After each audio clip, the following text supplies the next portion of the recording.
Hi everyone, today I'll be doing some promotional photography for some new watch straps, and I wanted to show you my whole process from setup to choosing props right through to shooting and editing.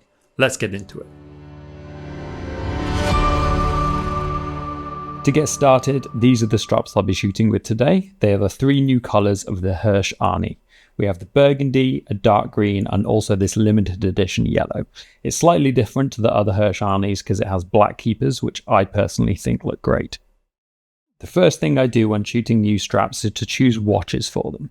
I'm lucky because we actually have a range of promotional watches for me to choose from. We have options from popular watches like the Tudor BB58 and the Rolex Submariner, but we also have more niche watches from micro brands like Studio Underdog and Unimatic. For the Arne colours, I've chosen a Unimatic U1 FDN for the burgundy. I chose this one because the Arne has the option to add a black PVD sport deployment clasp as a variant, and I really wanted to showcase that because it is a first for WatchObsession. The stark black and white design means it looks great on a huge range of watch straps, and it matches the black underside and edging of the Arne nicely. For the yellow, I grabbed the Hamilton Khaki Field.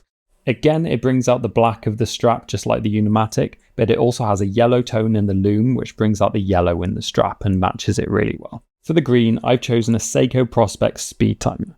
It's another watch that looks great on a huge range of straps. I chose it because I wanted to show some versatility with the Arne to have a chronograph alongside the field watch and the diver. Let me know in the comments which watches you would choose for these straps and whether you think I made a good decision. After I've chosen the watches, I start setting up for the shoot. For the backdrop, I've grabbed this parquet wood design. It's actually a vinyl roll from a brand called Club Backdrops. I've been shooting with Club Backdrops for a while now, and they're the best I've ever worked with. There's a link below to Club's website in the description. Now, I'm not being paid by them for this. They haven't asked me to do this. We're just a British brand wanting to shout out another great British brand, so make sure you go check them out.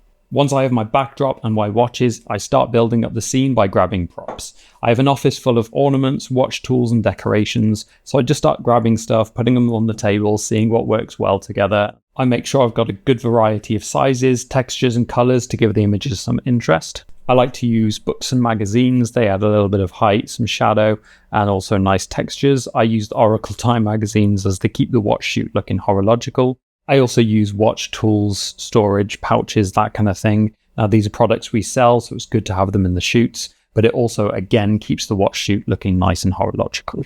The style of the strap also changes the props I use. For some dressier watches, I'll use some cleaner, classier props, whereas for more hard-wearing field nylon straps, I'll use something a little bit more outdoorsy, some tool watch-based props and that kind of thing. Once all the props are ready, there's one last thing to grab, and that's something to wear. When I'm doing the wrist shots, it's good to have a sleeve, maybe a layer to give the photo some depth and texture.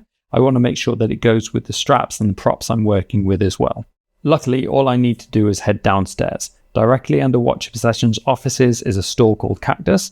They sell clothing, accessories, homeware, and I'm lucky enough that they're happy for me to borrow what I need for photo shoots. So I grabbed this shirt for the sleeve. I think the color and texture of it works well with the style of the shoot and the colors that I've got going on, so hopefully that'll look really nice. As well as all the props I use, I also make sure I've got a polishing cloth to hand to give the watches a quick wipe during the shoots. I also make sure I've got an air blower to hand. These are designed for removing dust from camera lenses and sensors, but I find them amazing for removing specks of dust from photos before shooting. A little puff of air from this saves me a lot of editing time in the future.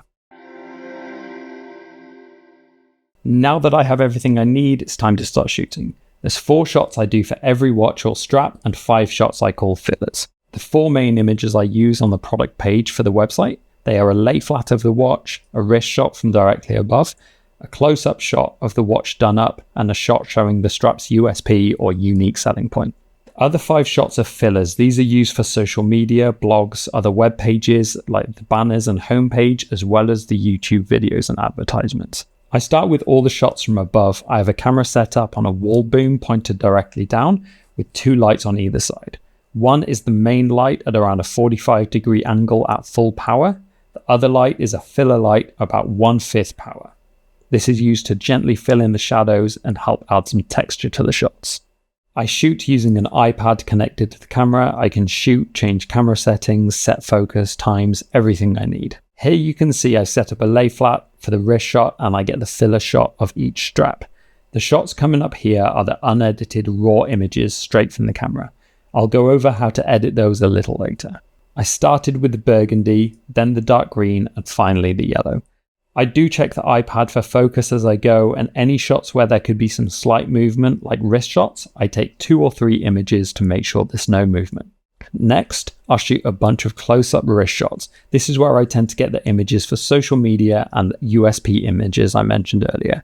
For these shots, the camera is dropped down to my shoulder height, and the filler light on the right is now pointed directly at the ceiling to create a bounce fill.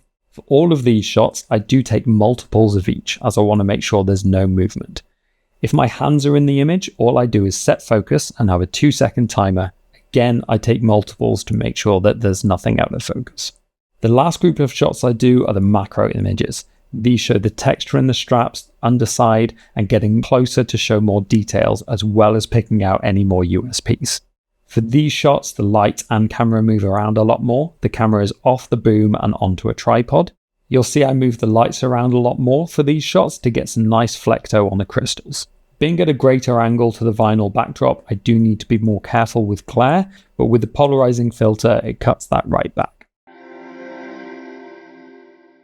That's all the shooting done, so I move over to Lightroom to fix all the images. I start by checking focus on the duplicated shots and whittling it down to the 9 images of each strap. Once that's done, I use my preset on all the images. I made a preset a few years ago, I've been tweaking it ever since. I'm lucky that everything I shoot is in a room where I can control all of the light, so I know the preset will give all the images a strong consistency across the board. It means all the images on the website, our social media, and anywhere else you see the images have the same feel, which is very important for visual marketing. After the preset is done, I go through and gently tweak each image with masks on the dials, bringing up the shadows and reducing the highlights. There isn't a major amount of editing, usually just subtle tweaks on each photo. Because of the air blower, there isn't usually any dust to worry about, maybe a couple of specks here and there, but nothing major. 99% of the editing I do is in Lightroom. I will very rarely head over to Photoshop to do some final tweaks, but like I said, this is quite rare.